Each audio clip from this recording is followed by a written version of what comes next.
50 रुपए का पुरस्कार नेत्रपाल।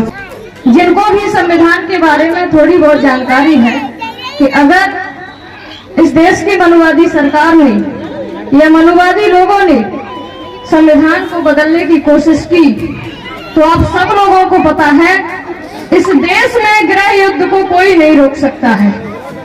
अगर संविधान को बदलने की कोशिश की तो सच में ऐसी खूनी क्रांति भारत में होगी। अगर कोई मनुवादी सुन रहा हो तो इस बात को देख लेना कि संविधान को अगर छेड़ने की कोशिश की तो अम्बेडकरवादी कमजोर नहीं है। याद कर लेना भीमा कोरेगांव का इतिहास। 5000 लोगों ने 28,000 को धूल चटाई थी। याद कर लेना कलिंग युद्ध को। उस कलिंग युद्ध वाले सम्राट अशोक महान ने भी गौतम बुद्ध की शरण अपनाई थी। तो ये तथागत बुद्ध का मार्ग है। तथागत बुद्ध को मानने वाले लोग हैं। ये बाबा साहब के संविधान को मानने वाले लोग हैं। संविधान के दायरे में रहकर आपकी इन हरकतों को बर्दाश्त कर रहे हैं हम लोग। संविधान हटेगा तो जिस प्रकार से आपके हाथ पैर अगर इस प्रकार से ज्यादा चल रहे हैं क्या हमारे हाथ पैर फिर बंधे रहेंगे? जब संविधान ही हट जाएगा तो संविधान का दायरा कहाँ है फिर? तो इस देश के मनुवादी लोगों को ये बात कान खोल के सुन लेनी चाहिए कि संविधान को ये कुछ भी नहीं कर सकते हैं। अगर होगा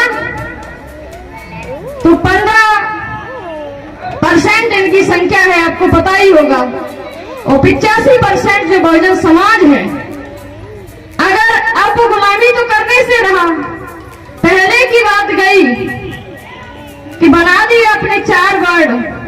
संविधान को ये लोग भले ही नहीं मानते हम, और संविधान बाबा साहब ने इन लोगों के उसके लिए नहीं लिखा है कि ये माने या ना माने। ये संविधान मुंह से पैदा हुए लोगों के लिए नहीं है, ये बहुजन समाज के हक अधिकारों के लिए बना है ये संविधान। बाबा साहब हमसे कह के गए थे कि 1 रोटी कम खाओ लेकिन बच्चों को जरूर पढ़ाओ। और माता सावित्रीबाई फुले ने भी कहा है कि शिक्षा स्वर्ग का द्वार खोलती है तथा स्वयं को जानने का अवसर देती है। और ये बात सच है। किताबें बोलती नहीं है लेकिन हमको बोलना सिखा देती हैं। और जिसने बाबा साहब को जान लिया, मैं तो कहती हूँ जिनकी जान तुम्हारे लिए गई उनको कम से कम आप जान तो लो। बाबा साहब ने अपने 4 बच्चे कुर्बान किए।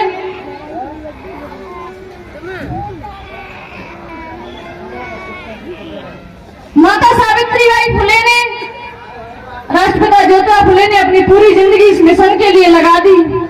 तथागत गौतम बुद्ध ने आप और हम लोगों की भलाई के लिए अपना महल छोड़ दिया।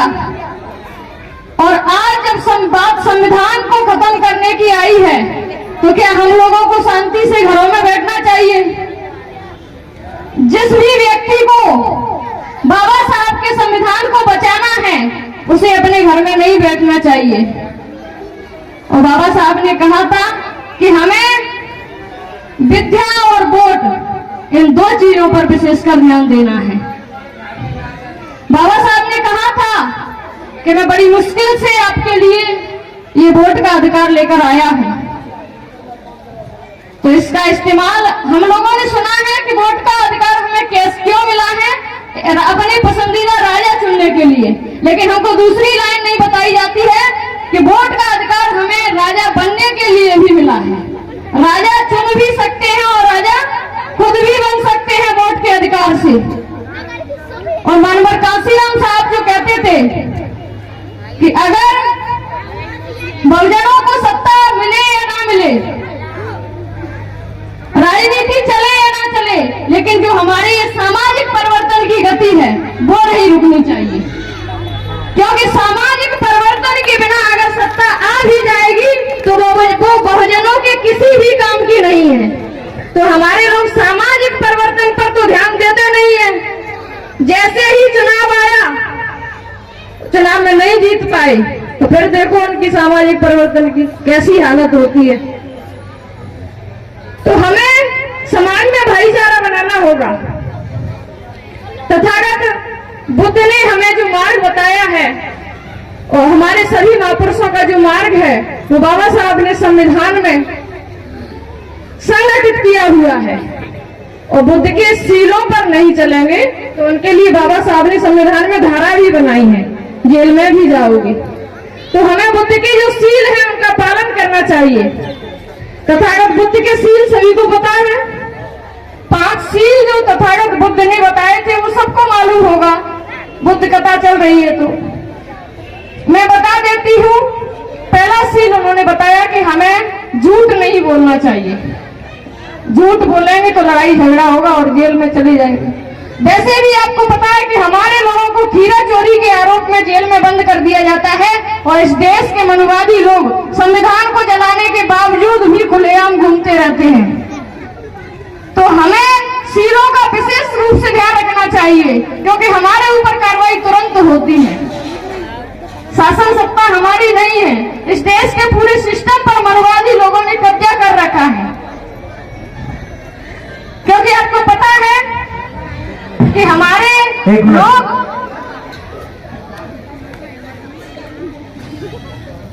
बाबा साहब ने एक बात बताई थी हमें कि मैं इस कारवा को बड़ी मुश्किल से यहाँ तक लेकर आया हूँ। अगर इसे आगे ना ले जा पाओ तो इसे पीछे भी मत जाने देना। और ये कारवा अब स्थिर है क्योंकि इसके लिए हमारे लोग निकल नहीं रहे हैं घरों से। बाबा साहब ने कहा था कि इसको पीछे मत जाने देना। इसके लिए हमारे महापुरुषों ने कहा है कि जिस कौम में कुर्बानी देने वाले नौजवान पैदा नहीं होते वो कौम गुलाम हो जाती है। तो हमारे नौजवान भाई जितने भी हैं उनको बाबा साहब को पढ़ना चाहिए और सभी महापुरुषों को पढ़ना चाहिए और अपने हक अधिकारों के लिए सभी भाइयों को एक अनुशासित दायरे में रहकर अपने हक अधिकारों की लड़ाई लड़नी चाहिए और शिक्षा पर विशेष ध्यान देना चाहिए सभी को। बाबा साहब ने कहा था कि शिक्षा शेरनी का दूध है, जो पिएगा वो दहाड़ेगा।